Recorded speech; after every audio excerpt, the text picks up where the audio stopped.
Hey, Bulls and Bears, welcome to the Saturday broadcast. It's August 14th, 2021. Of course, Saturday. Thank you for being here. We've got some updated economic news to get into today, things that we didn't touch on during the week, and we've got an update on River Dave. And a lot of you had commented on that story that we brought you, and some of you gave me some updated information. Now, the report that I gave about this guy out here living in the woods that got kicked out of his home that was in the woods wasn't meant to be like an updated or complete in-depth analysis of the entire story. It was more a question of how does someone live off grid when it's impossible to live off grid because you always have to make some sort of payment just to keep property under your feet. That was more of what the topic was, but we're going to update his situation since many of you were interested in that. And again, many of you chimed in on that. But before we get to that, let's take a look at the latest job numbers and also the big crash in consumer sentiment. And we're going to try to figure out what's behind that big crash. Let's go ahead and get into it. So what is going on? You tell me. Consumer sentiment measure falls to pandemic era low, and that's one of the biggest drops on record, one of the largest drops on record. So if we're seeing an amazing recovery, why are the people not feeling it? Why are they so unsure now? Well, we know with the variant and the shutdowns are beginning again, some states are locking down once again. So, of course, that's going to be part of it. But the University of Michigan's Consumer Sentiment Index tumbled to 70.2 in its preliminary August reading. That's the lowest reading since 2011. So the biggest drop in 10 years. Now, according to my sources here, yes, it's a lot about the sickness, but also economic issues. But you can't really separate the two because the sickness equals economic problems when you see shutdowns, job losses, business closures, and of course, all these new restrictions put in place.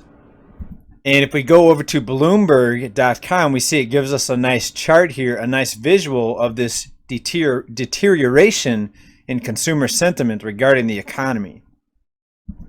Now, my question would be, why was consumer sentiment and confidence so high in the first place? If you look back coming out of the financial crisis, and this chart goes back all the way till 2011, all the way back to 2011, and you see a pretty big rise in sentiment and confidence. But remember, that was mainly an asset bubble that was being reinflated, which, yes, did create a lot of jobs and the illusion of an economic boom, but it was mostly fueled, the illusion of the boom was mostly fueled by debt consumption and the Fed just exploding their balance sheet with QE to infinity. Right? They used to call it QE 1, 2, 3, etc. Now it's just QE to infinity. But somehow that gives people confidence that the quote-unquote economy is recovering. So one, maybe people are starting to wake up and realizing with the types of information that we put out, realizing that this economic illusion is just that, an illusion, a scam. Or two, maybe it's just because the new shutdown provisions and some of the states closing back down, the new variant coming out. Also, a part of that is people, I think, with prices being so much higher than they were and prices continuing to rise just for most basic goods and services and housing, etc., people are starting to realize that the new jobs and the jobs that are available aren't nearly, are paying not nearly enough to match the rising cost of living and these rising prices. Maybe it's true. You let me know down in the comments. Are people beginning to wake up? Are people beginning to realize that it's not good that we've outsourced most of our manufacturing jobs and now we're paying the price for it literally because we have to import so many goods and products? We're at the mercy of manufacturing in other countries. Is that the price we pay for being mostly a leisure, service, and hospitality sector economy here in the United States? All right, I really hope that it is the latter, that people are waking up and realizing we're in a very dire situation economically and financially, and even socially as a country. All right, let's transition a little bit. Let's talk about the latest jobs number. We're looking at a New York Times headline here. Jobs surge in July offers fresh sign of economic recovery. We talked about this last week.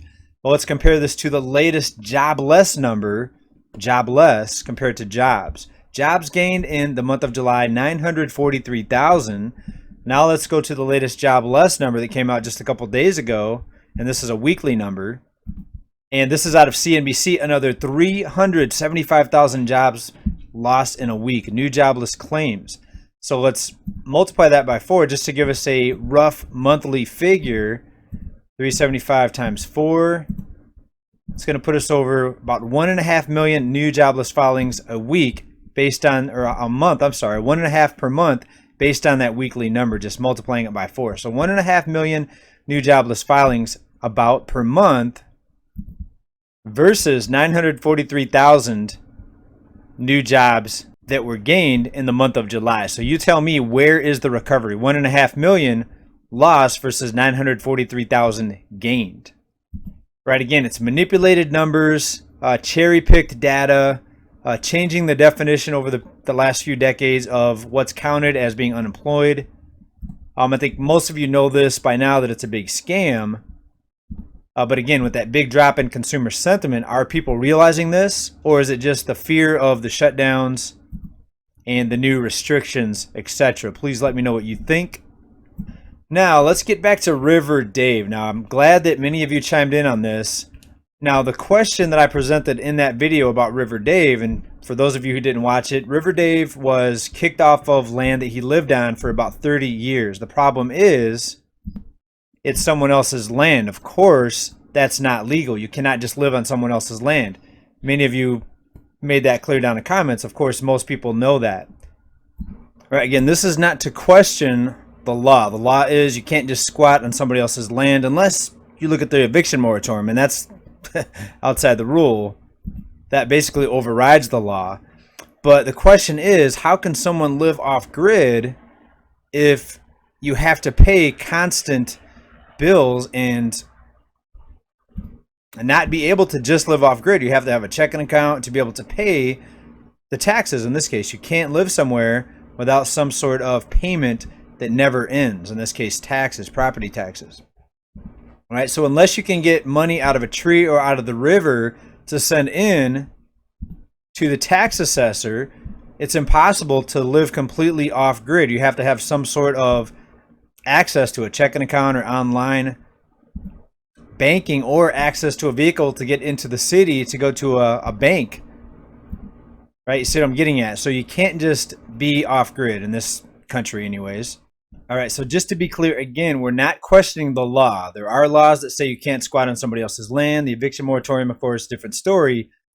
But should we allow people, or should the money printers just give land to people, maybe a half an acre, maybe 1 acre, just give land to people that are willing to live off grid without having to pay taxes? Because again, you can't pay taxes if you're completely off grid. You don't have a checking account. So how are you going to pay taxes if you're off grid? It doesn't make any sense. So we're looking at the catch-22 here. You can't live off grid at all legally because it's impossible to pay taxes. So you're always going to be squatting on someone else's land, or you just get your land taken when you refuse to pay taxes. So my question is, should we give people that want to live off grid land tax-free? That's my question. You see, we don't just look at the law. Everybody knows what the law is. We think outside the box, look at the big picture, and we question the entire system. We don't just want to look at the laws, question the entire system. Otherwise, things are just going to continue the way they are, getting worse and worse and worse. More debt, more debt, more debt. But let's get you an update on what's happened here with this guy, River Dave. Again, he's an 81-year-old, was living off grid on someone else's property, and you have to live on someone else's property because there's no way to live on your own property and not have some sort of payment to keep up with, and you can't get money out of a tree. So let's take a look and see what happened. His cabin burned down after he got pulled off of the land. He actually was in jail and in custody for a short while, but there's a good, happy ending to this. Many of you say I never have happy news. Here's a good ending to this. All right, so here he is, and he ended up getting a lot of assistance, and a lot of people reached out to him to try to offer him places to live, offer him help. And I think that's one good thing. There's still a lot of good people in the U.S. There's also a lot of bad people, a lot of violent people. All right, but there's also a lot of good people. And take a listen to his response to all the people that tried to give him assistance and people that reached out to him. Kindness kills. The man The man known as River Dave is blown away by all the support he's getting from across the country. I can't even express what I want to say. It's just beyond my ability to form words to express my gratitude for what people are doing. I'll break down and cry if I start. 81-year-old David Lidstone is staying with friends after the cabin he lived in burned to the ground last week. He occupied that encampment for 27 years and was recently jailed for 3 weeks, accused of squatting on someone else's property, but Lidstone disputes the ownership. At the direction of a judge, investigators say the cabin was being dismantled, the fire breaking out hours after a court hearing in this case. The cabin may be gone, but River Dave says he's gained something else from this ordeal. I went into jail with a set of keys, no nothing. I came out with the whole world behind me.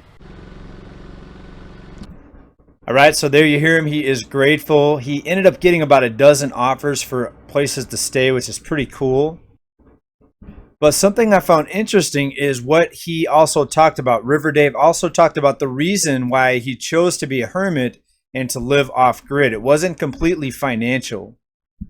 All right, so here's a little more about River Dave. River Dave says he doesn't think he could go back to being a hermit. Quote, I don't see how I can go back to being a hermit because society is not going to allow it. And he continues, quote, maybe the things I've been trying to avoid are the things that I actually really need in life. Said Dave, who drifted from his family. He continues, quote, I grew up never being hugged or kissed or having any close contact. All right, so is that what it is? People that want to live off grid and away from society, they never got hugged or kissed as a kid. I think there's a financial aspect to a lot of people wanting to live off grid, get away from all these outrageous living expenses, cost of living. You let me know. Thanks for watching, everybody. Hope you enjoyed this report. Please make sure you're subscribed. Please, I'm begging you, because I've been trying for like a year now to get to 70,000, and I keep hitting these hurdles. So please make sure you're subscribed if you like our content. It helps me out. Real appreciate you being here, everybody. Have a good weekend. Thanks. Stay well. Keep stacking. Stay prepared. Bye for now. Peace.